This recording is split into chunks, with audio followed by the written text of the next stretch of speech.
여러분들 잠깐 이렇게 보니까 얼굴들이 저도 그렇습니다만 다 보름달이 돼서 이렇게 오신 것 같습니다. 추석 때 너무 잘 드시고 오신 것 같아서 참 보기가 너무 좋습니다. 우리 옆 사람에게 조금 민망할 수도 있지만 옆 사람 보면서 잠깐 인사 한번 나누시겠습니까? 잘 오셨습니다. 이렇게 하면 인사하시기 바랍니다. 네네.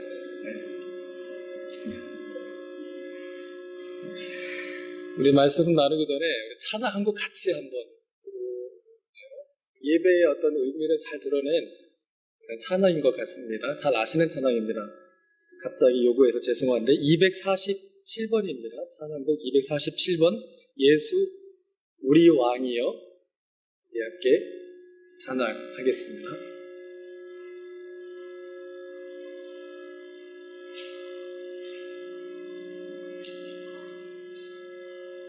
예수 우리 왕이여.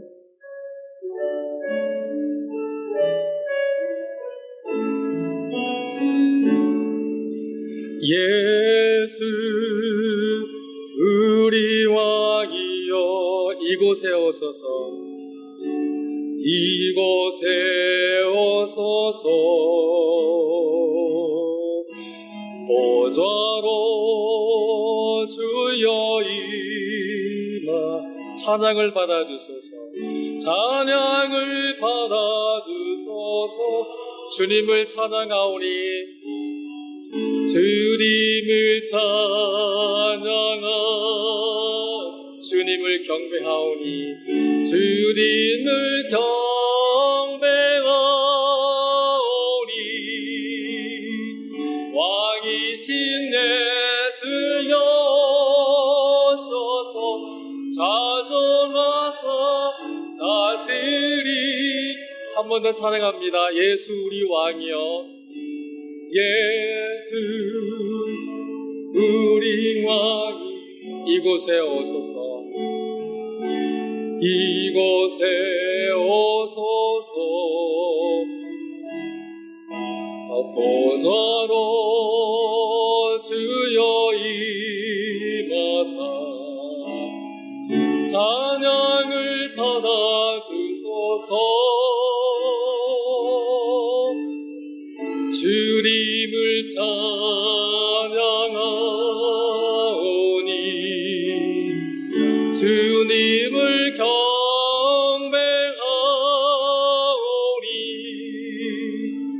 왕이신 예수여 오셔서 자정하사 다스리 주님을 찬양하오니 주님을 찬양하오니 주님을 경배하오니 왕이신 예수여 오셔서 자정하사 다스리소서.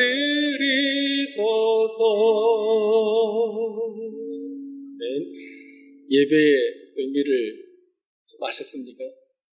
예배란 단순한 친목 모임이 아니고 하나님의 우리의 왕 되심을 다시 한번 확인받는 시간입니다. 왕 되심이 내게 확인되어지면 그분이 나를 다스릴 수 있도록 우리의 모든 것을 내어놓을 수 있게 됩니다. 거기에 성도의 힘과 실력이 예배를 정말 우리가 잘 드릴 수만 있다면 한 명이든 두 명이든 모이는 숫자는 사실 상관없습니다. 그것은 사람들의 어떤 그 기준과 판단이고 주님께서 말씀하지 않으셨습니까? 두세 사람이라도 내 이름으로 모인다면 그들 중에 네가 있다 라고 말씀하셨습니다. 그러니까 10,000명, 수만 명, 수십만 명이 모인다 할지라도 주의 이름이 높여지지 않으면 사실 우리 한국 교회들의 큰 아픔이 거기에 있다라고 저는 좀 생각을 하는데 주의 이름이 드러나지고 주의 이름이 높여지기보다는 자꾸만 사람이 나타납니다. 특히 저 같은 이 목사들이 중심에 서는 예배가 사실 얼마나 많은지 모릅니다. 이른바 세상의 어떤 연예인들의 어떤 그런 흐름에 편승해서 이른바 스타 목사, 그것만큼 그 비성경적이고 어찌 보면 반성경적인 것도 없습니다. 스타 목사라는 게 있을 수가 없습니다. 성경의 기준하면. 마지막 날인데 또 때리는 얘기해서 죄송합니다. 그렇지만 우리가 이 부분에 대한 고민은 하면서 기도해야만 합니다. 그 복 주시옵소서가 기독교와 복음의 본질이 아닙니다. 복이 문제가 아니라 이미 받을 만큼 받은 복을 받은 내가 주 앞에 어떻게 서야 할 것인가, 여기에 우리의 영적인 고민과 신앙의 본질이 있습니다. 예배 드리러 오셨습니까? 그러면 예배 드리고 가셔야 합니다. 그냥 일주일에 한 번 문화 행사로 오시는 것으로 왔으면 이 자리가 사실 그렇게 생각하면 재미있는 자리가 될 수가 없습니다. 1시간 반을 꼼짝없이 딱딱한 의자에 앉아 벌 서야 합니다. 더군다나 제 설교가 재미있는 것도 아니지 않습니까? 그냥 졸리고 딱딱하고 알아듣지 못하는 얘기만 합니다. 그러니까 전혀 내 마음에 어떤 울림도 없이 그냥 시간 때우고 가는 거라면 오는 그분도 얼마나 고통일 것이며 고통스러운 그분을 봐야만 하는 목사는 또 얼마나 힘들겠습니까? 서로가 너무 힘듭니다. 그러니까 이왕 예배 드리러 왔으면 제대로 드리고 하나님과의 만남을 깊이 사모하고 만남을 갖고 힘을 받아서 나가서 다음 한 주간을 승리하며 기쁨으로 다시 이 자리로 와야만 합니다. 예, 아멘 안 하신 분 4분 있습니다.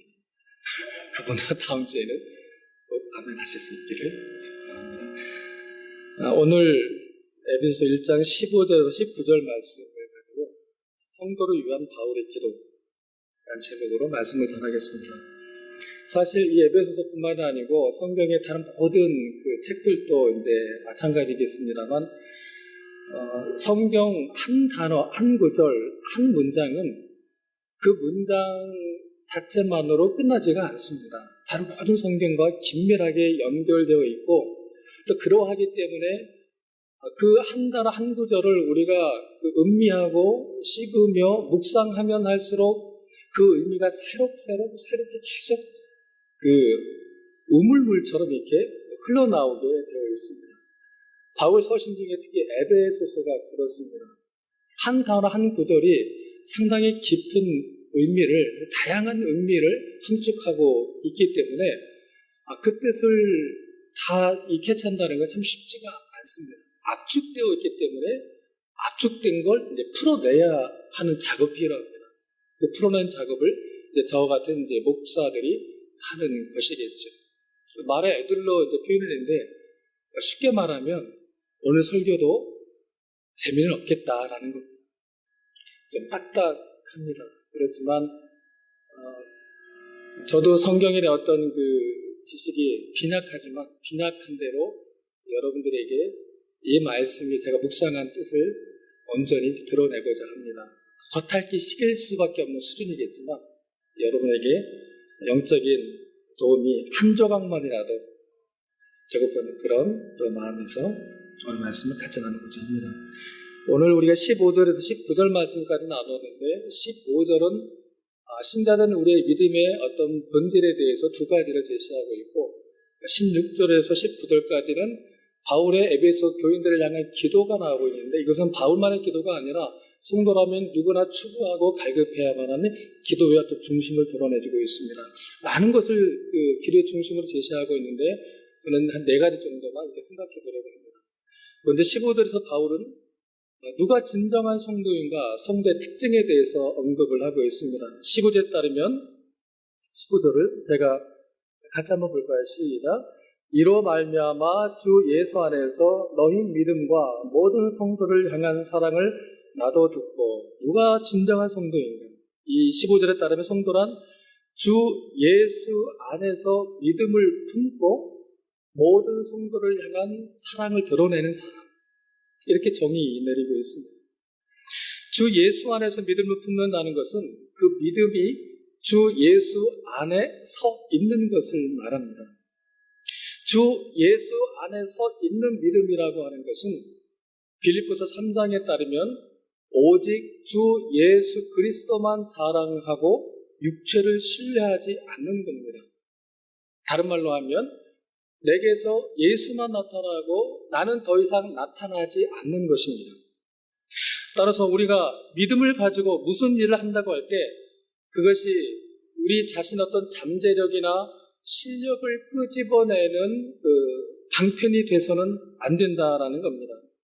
성경은 그러한 일들을 믿음이라고 하지 않습니다. 그런 것들은 일종의 자기 개발이나 자기 만족이지 그것은 신앙이 아닙니다. 물론 우리 성도들이 일을 하는 데 있어서 우리 신자들의 적극성과 열심, 헌신, 역동성 이런 것은 참 필요합니다. 그러나 그것이 신앙을 어떤 자기 개발이라고 하는 실력의 문제로 간다면 그것은 더 이상 신앙이 아닙니다. 믿음이란 나를 죽이고 주를 믿는 겁니다. 뒤집으면 내가 죽지 않으면 믿음은 나오지를 않습니다. 물론 종교 행위는 나올 수 있습니다. 얼마든지. 그러나 내가 죽지 않는 한 믿음은 나오지를 않습니다. 이것이 성경이 말씀하는 거듭남입니다. 거듭남은 무슨 뜻입니까? 다시 태어납니다. 죽다 살아납니다. 아니, 죽어서 태어난 겁니다. 그러니까 죽지 않으면 태어날 수가 없는 것이 거듭남입니다. 그러니까 내가 예수 믿는다는 것은, 거듭나진다는 것은 나는 전혀 새로운 존재가 된다는 겁니다. 따라서 내가 예수를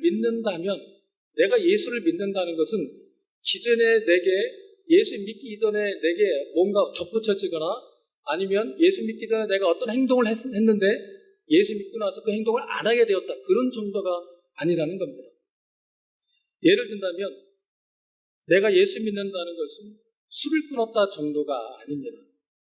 믿음을 우리가 이런 식으로 정의하면 내가 예수를 믿었다. 그러니까 내가 예수를 믿었다. 이렇게 예수 믿는 내가 부각되고 예수 믿는 내가 강조가 됩니다. 그래서 예수를 믿을수록 점점 더 내가 살아나기 시작합니다. 사실은 신앙 연륜이 새신자들에게서는 이게 나타날 계제도 없죠. 신앙 연륜이 깊은 교회들이나 이른바 전통 있는 교회들이나 신앙 연조가 깊은 신자들에게서 이런 모습들이 나타날 위험성이 사실은 합니다. 내가 이렇게 지금까지 예수를 잘 믿어왔는데 교회가 나를 이렇게 대우할 수 있는가? 내가 이렇게 신앙의 모범을 보였는데 내 믿음의 후배들이 나를 어떻게 이렇게 대우할 수 있는가?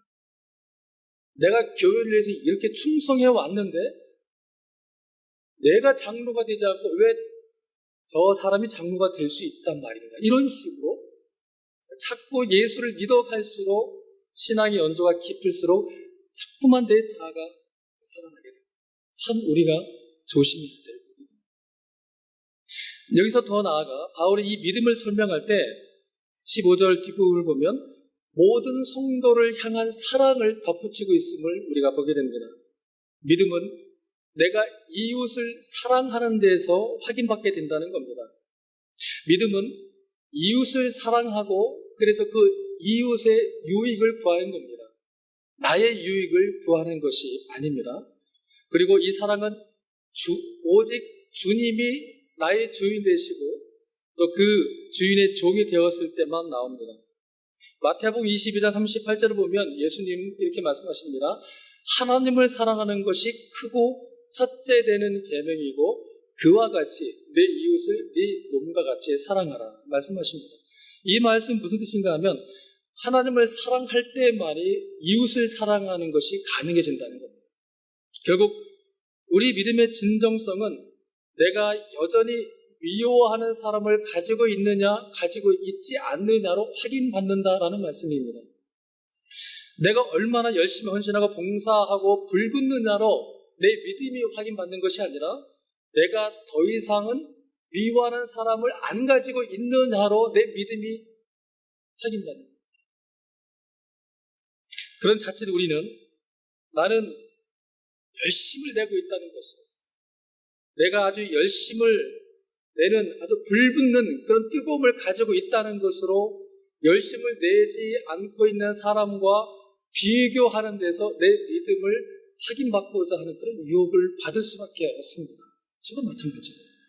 마치 이 예수님 옆에 앉은 마리아를 혼내는 이 마르다의 모습일 수 있다는 겁니다.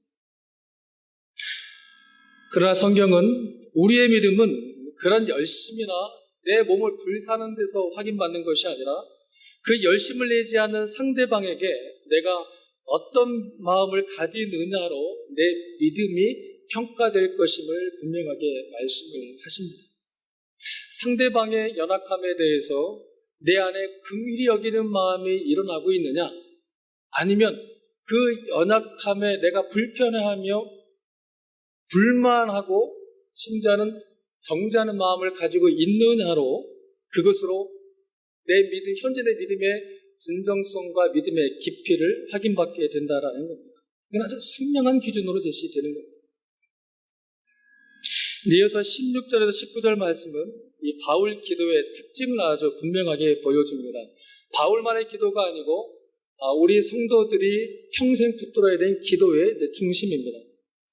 이 16절, 18절, 19절에 나타난 이 바울 기도의 한결같은 특징은 바울 쪽의 기도가 없습니다. 보십시오. 바울 쪽의 기도가 없습니다. 무슨 말인가 하면 전부 다 하나님 쪽의 기도. 이제 네 가지만 간단하게 살펴보려고 합니다. 첫째, 이 바울의 기도는 17절을 보면 하나님을 알게 하시고입니다. 하나님을 알게 하시고. 그러니까 헬라 원어 번역으로는 하나님을 아는데 계속 자라가게 하시고. 아시고 딱 끝나는 게 아니고 계속 자라가게 하시고. 여러분, 신앙생활을 한다는 것은 내가 하나님을 얼마나 아느냐의 싸움입니다. 따라서 우리 예수 믿는 신앙은 지속적으로 자라나가야 합니다. 즉, 회심이 끝이 아니라는 겁니다. 그것은 시작에 불과합니다. 예수 믿고 구원받았다. 회심은 우리의 신앙의 첫걸음을 뗀 겁니다. 성경은 우리의 구원받음을 아까도 말씀드렸듯이 거듭남, 다시 태어남으로 설명하고 있는데 이것은 아주 의미심장합니다. 예를 들면 어린 아기가 태어났습니다. 태어난 것과 동시에 그 어린 아기는 완전한 겁니까? 물론 한 인간으로서 모든 조직은 다 갖추고 있습니다. 인간으로서의 완전함을 가지고 있습니다. 그러나 그것으로 그 아기가 모든 게 다 끝난 겁니까? 아니죠. 그 아기는 이제 지속적으로 영양을 공급받아서 부모의 어떤 돌보심 아래서 자라가야만 합니다. 성장해 가야만 하는 겁니다. 그렇기 때문에 그 출생은 이후에 계속해서 성장하며 자라가야 하는 시작입니다. 성도의 거듭남 똑같습니다. 회심은 끝이 아니라 이제 시작인 겁니다. 따라서 우리는 구원받았다는 것을 나는 회개했다 해서 끝내려 하지 말고 내게 이제 시작된 이 구원을 성장과 자라감의 차원에서 보고 이해하고 구해야만 합니다. 똑같은 의미에서 하나님을 알게 하시고 하나님을 아는데 자라가게 하시고 라는 이 표현은 에베소교회 신자들을 향해서 이 부분에 대한 영적인 경각심을 지금 불러일으켜 세우고 있는 겁니다. 신앙이란 결국 하나님 한 분만으로 만족하겠다는 결단인 겁니다. 따라서 신앙이란 누가 주인이냐의 싸움입니다. 무엇이 옳고 그르나의 싸움이 아니라 우리 자칫 그런 윤리와 도덕의 싸움으로 신앙을 모두 다 도배를 하는데 물론 구분이 있습니다만 그러나 옳고 그름의 싸움, 윤리와 도덕은 신앙의 한 조각이요 부분이지 본질에 따라 나오는 부산물이지 결코 그것이 본질이 될 수가 없습니다. 신앙은 누가 나의 주인이냐의 싸움입니다. 그래서 주님이 옳다 하시면 무조건 옳은 겁니다. 그런데 우리의 신앙은 항상 내가 주인이 될 가능성, 그러니까 즉 자기 중심적인 신앙, 내 기쁨을 위한 신앙으로 변질될 위험성이 있습니다. 예를 들면 복 받고 싶으면 11조 해라. 복 받고 싶으면 한 40일 금식 작정기도 한번 해보시오. 복 받고 싶으면 일천번제 한번 해보시오. 어떻습니까? 일면 그럴듯한 어떤 논리인 것 같은데 거기에는 성경이 말씀하는 믿음의 본질을 완전히 퇴색시키는 그런 요소가 담겨 있습니다. 복 받고 싶으면 일천번제, 복 받고 싶으면 많이 헌금해라, 복 받고 싶으면 예뻐지게 열심히 헌신해라. 거기에는 여전히 하나님의 뜻과 하나님의 요구에 대한 물음은 없습니다. 오직 나의 필요, 나의 요구, 내 기쁨을 위한 신앙만 있습니다. 그러니까 시작만 해놓고 잘하지를 않아요. 어린아이들이 그렇지 않습니다. 태어난 순간 요구만 합니다. 엄마 아빠 뜻? 태어나자마자 엄마 아빠 뜻이 무엇이에요? 이렇게 막 물어보는 애기 있습니까? 없죠. 무조건 달라고 요구만 합니다. 잘하지 않았기 때문이죠. 어린아이, 애기 때는 그것도 당연한 겁니다. 애기에게 엄마 아빠의 뜻은 이거야 따라 그 요구하는 건 부모가 좀 여기 가셔야 되는 거죠. 그러니까 신앙도 사실은 마찬가지입니다. 지금 신앙을 시작한 분들은 당연히 요구하고 구할 수밖에 없습니다. 자기 중심적일 수밖에 없습니다. 그게 그분의 수준이니까요. 그러나 신앙 연적 어느 정도 됐다라 판단하시는 분들은 적어도 교회에서 직분자라는 직함을 가지고 있는 그러한 분들은 그 수준은 넘어야 하는 거예요. 신앙은 살아가요. 둘째, 18절을 보면 바울의 기도는 그의 부르심의 소망이 무엇인지를 아는 것을 이렇게 말씀을 하고 있습니다. 근데 여러분, 하나님께서 우리를 어떤 소망으로 부르셨습니까? 로마서 8장 18절을 보면 바울은 우리의 영광된 모습에 대해서 설명하기를 생각하건대 현재의 고난은 장차 우리에게 나타날 영광과 비교할 수 없으며 하나님의 자녀들의 영광의 자유에 결국 이르게 될 것임을 말씀을 하고 있습니다. 그런데 바울이 우리 에베소 본문에서 말하는 이 그의 부르심의 소망이라는 이 표현은 우리가 장차 누리게 될 영광에 주목하게 하는 것이 아니라 너희가 부름을 받았다. 너희가 부름을 받았다는 그 부르심에 주목하고 있다는 것을 우리가 볼 수 있어야만 합니다.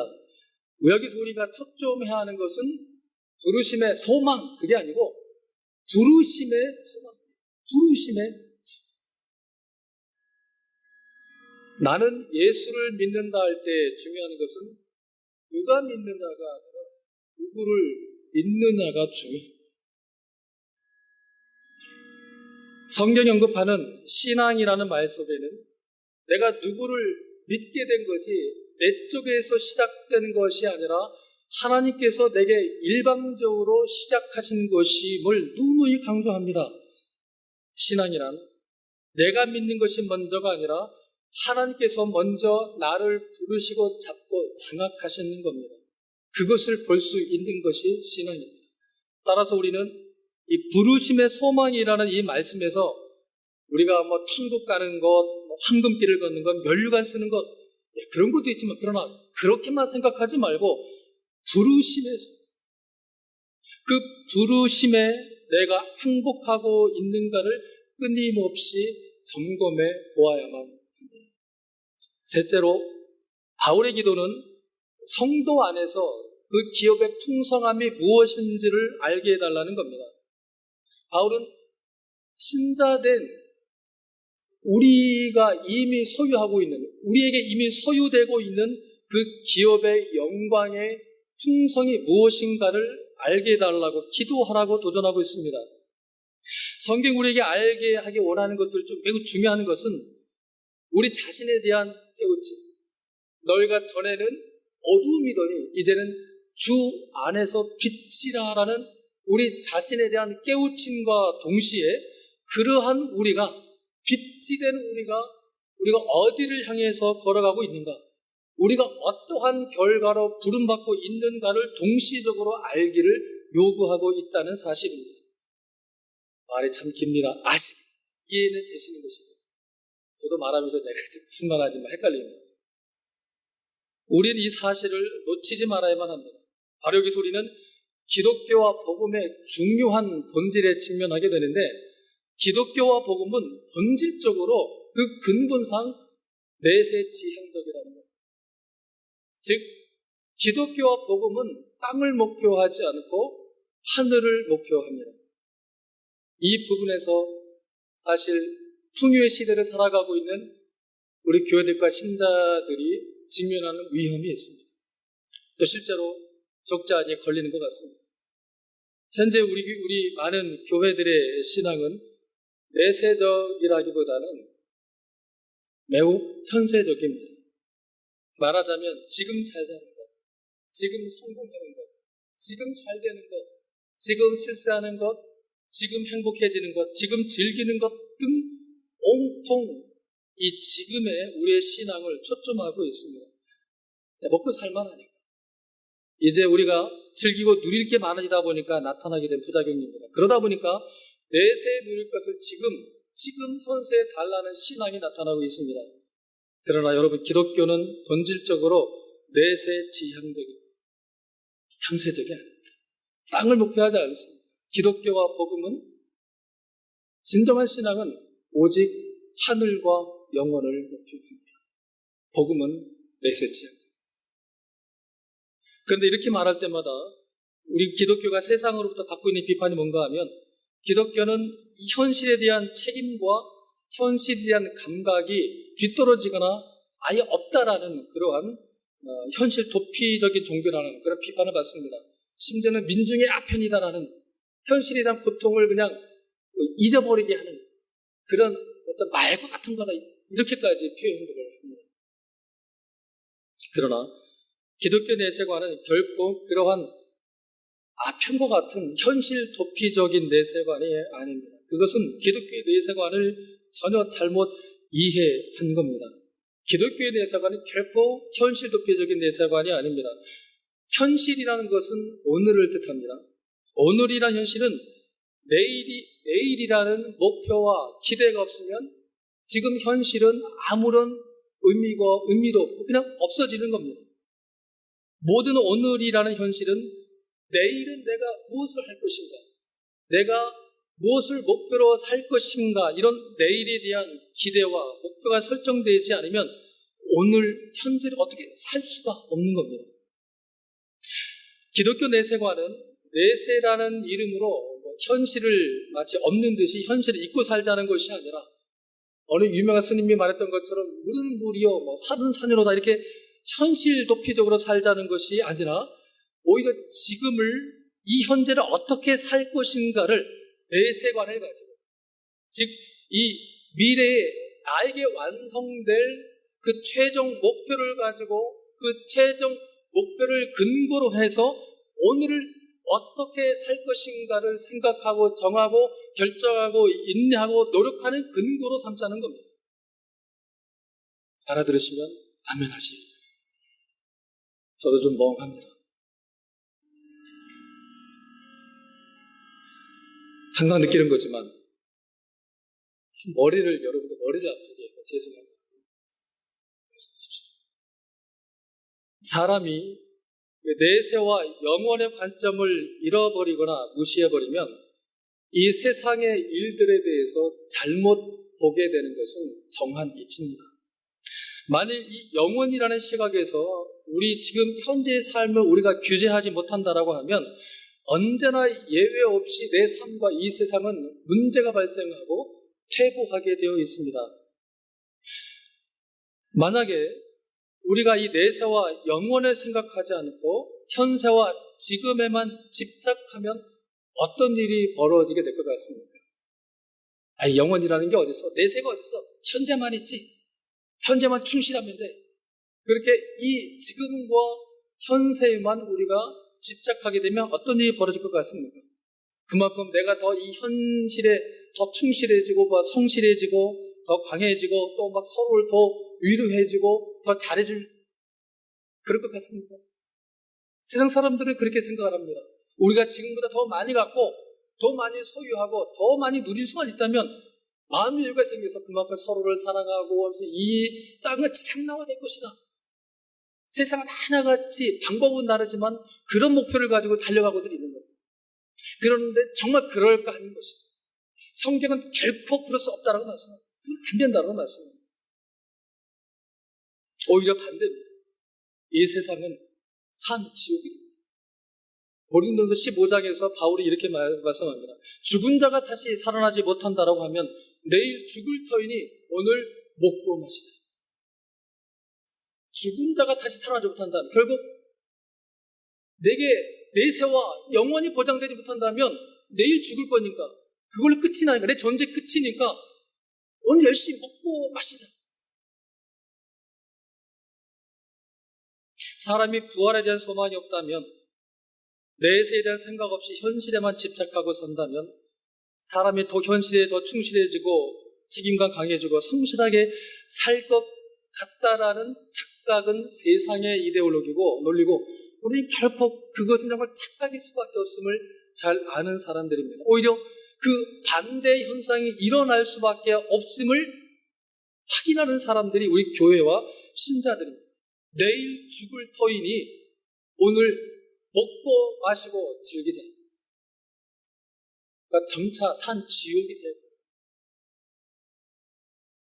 여러분, 신자가 인생을 살면서 이 현세를, 이 땅을 즐기지 않는 이유가 어디에 있습니까? 이 땅의 것과는 비교할 수 없는 것이 우리 앞에 이미 준비되어 있기 때문입니다. 우리 앞에 준비된 그것 때문에 우리는 이 세상의 것들을 취할 수 있는 능력과 환경이 되는데도 취하지를 않는 겁니다. 그것을 손에 잡고 있으면, 땅을 손에 잡고 있으면 앞의 것을 잡을 수 없기 때문에 이것이 성경이 말씀하는 기독교의 내세관입니다. 내세 우리에게 약속된 것이 무엇인가를 분명히 보지 못하면 지금 세상이 유혹하고 세상이 속이는 것을 잡을 수밖에 없습니다. 세상밖에 안 보입니다. 세상만 보입니다. 그러니 그 세상을 잡기 위해서 기꺼이 십자가 잡기를 포기합니다. 결국에는 그렇게 가게 되었습니다. 그래서 우리의 절실한 소원이라는 것이 이 세상 것의 한계를 벗어나지는 못합니다. 아침에 피었다 저녁이면 말라버릴 그 들풀 같은 영광만 구하게 되는 겁니다. 오늘날 우리 교회들과 우리의 모든 신앙의 약점이 사실 여기에 있다고 생각이 되어집니다. 우리가 누구며 우리가 장차 어떤 영광된 자리로 부름받았는가에 대한 바로 그것을 우리가 놓치는데 우리 시대 교회들과 신자들의 약점이 있습니다. 세상의 영광만 보여집니다. 그래서 바울이 도전하는 겁니다. 성도 안에서, 세상 안에서가 아니라 성도 안에서, 신자 안에서 그 기업의 영광의 풍성을 알기를 원합니다. 여러분, 이것이 얼마나 놀랍고 또 얼마나 놀라우며 굉장한 겁니다. 영광의 풍성이란 무슨 뜻일 것 같습니까? 영광스럽고 풍성한 것입니까? 아닙니다. 영광이 풍성한 겁니다. 그러니까 영광 위에 또 영광 위에 또 영광 위에 영광인 겁니다. 이 대표해야 됩니다. 이 정말 말로 표현할 수 없는 이 대단한 것이 예수 믿는 신자된 저와 여러분에게 이미 약속되어 있습니다. 그런데 이것을 놓칩니다. 왜 그럴까요? 못 보기 때문에. 그래서 바울이 말합니다. 그것을 보여달라고 기도해라. 제발 그것을 보여달라고 기도해라. 그 기업의 영광의 풍성이 무엇인지를 알게 해달라고 기도하라는 겁니다. 그런데 우리가 이것을 보지 못하면, 이것이 보여지지 않으면 필연적으로 우리는 이 세상에 썩을 것들, 덧없는 이 세상의 영광과 눈에 보이는 잠깐을 구할 수밖에 없습니다. 신앙의 이름으로 잠깐을 달라고 때려쓸 수밖에 없습니다. 여러분, 저와 여러분은 이 세상에 썩어질 들풀과 같은 그 숨에 잠깐의 영광을 구하지 말고 영광의 풍성, 영광 위에 또 영광 위에 또 영광이 영광, 상상할 수 없는 그 천국의 부유함이 우리에게 이미 약속되어 있음을 볼 수 있는 기독교 내세관을 가질 수 있기를 바랍니다. 이제 마지막 넷째입니다. 얼마 안 끝났습니다. 5분 안에 끝내겠습니다. 넷째, 바울의 기도는 19절 하반절을 보면 너희로 알게 하시기를 구합니다. 너희로 알게 하시기를. 무엇을 주십시오, 무엇을 얻게 해달라, 그것이 아닙니다. 무엇을 주십시오가 아니라 무엇을 알게 해달라, 깨닫게 해달라인 것을 우리가 주목해야 합니다. 즉 바울은 이미 신자된 우리에게 성취된 것에 대한 지식과 깨우침을 기도하고 있는 겁니다. 여기서 우리는 기독교의 가장 중요한 원리 중 하나를 발견하게 됩니다. 그것은 바로 내가 어떤 행위를 하면 그 행위를 근거와 조건으로 해서 내가 무엇을 얻는다가 아니라 오히려 거꾸로 하나님께서 내게 무언가를 행하셨기 때문에 내가 무엇을 요구한다는 방식이라는 겁니다. 사실 성도들이 능력을 구하는 가장 큰 이유가 무엇입니까? 내가 아직도 아무것도 받지 못했거나 아니면 받았지만 덜 받았기 때문이라고 생각하기 때문입니다.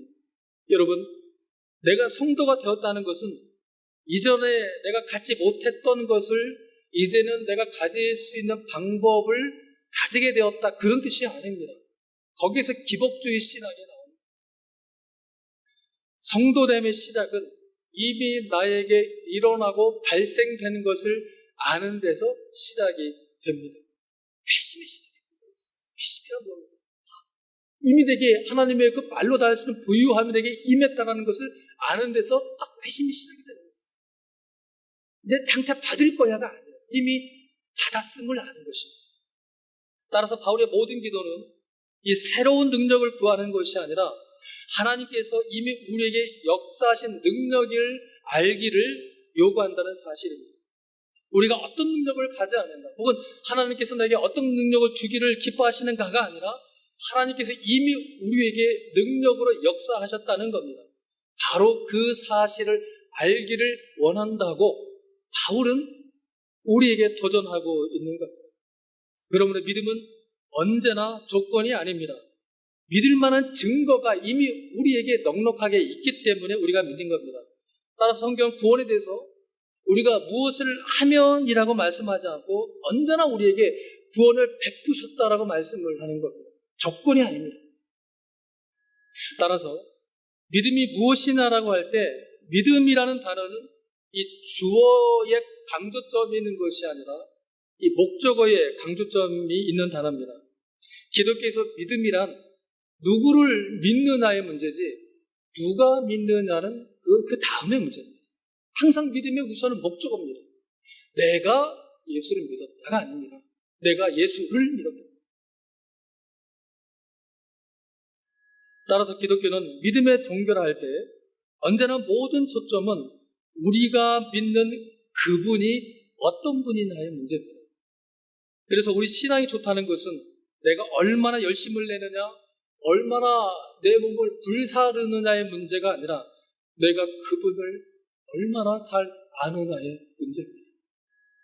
평생을 속대표를 쓰면 죽도록 뼈가 빠지게 교회를 위해서 헌신했는데 내가 그렇게 헌신한 그분이 어떤 분이냐에 대한 지식이 없이 우리가 숨을 거둔다면 그거 얼마나 기가 막힙니다. 생각만 해도 저는 너무 소름이 끼칩니다. 차라리입니다. 차라리 일 조금 하더라도 그 조그만 일을 통해서 내게 주님이 어떤 분이시냐, 그것을 그 진리를 깨달을 수가 있다고. 그분이 주 앞에 복된 사람이라는 거죠. 또 이 말을 또 악용하지 마시고요. 그래, 난 성경 공부만 할 거야. 일은 네가 하세요. 그거 절대 아닙니다. 분명히 이거에서 이 녹음 되죠? 네, 저는 분명히 그렇게 얘기 안 했습니다. 이제 결론을 드리겠습니다. 바울의 모든 기도의 특징은 그 기도의 내용들이 육적이지 않고 예외 없이 언제나 영적이었다는 데 있습니다. 육적이지 않았다는 것은 자기 자신 쪽의 기도가 없었다는 겁니다. 전부 다 하나님 쪽의 기도였습니다. 바울의 많은 기도의 내용들을 살펴보십시오. 바울 쪽의 기도가 있었습니까? 아무리 눈 심고 찾아봐도 제가 가지고 있는 성경에는 바울 쪽의 기도가 없습니다. 전부 다 하나님 쪽의 기도, 영적이었습니다. 바로 여기에 어떤 형편과 조건에 있든지 부유하며 만족한 인생을 살 수밖에 없었던 바울의 인생의 비결이 있습니다. 우리에게도 동일한 진리가 적용이 됩니다. 영적인 삶은 어떤 형편이 있든지 부유하며 만족이 됩니다. 그러나 육적인 삶은 어떤 형편이 있든지 가난하며 만족이 되지 않습니다. 평생 불만족입니다.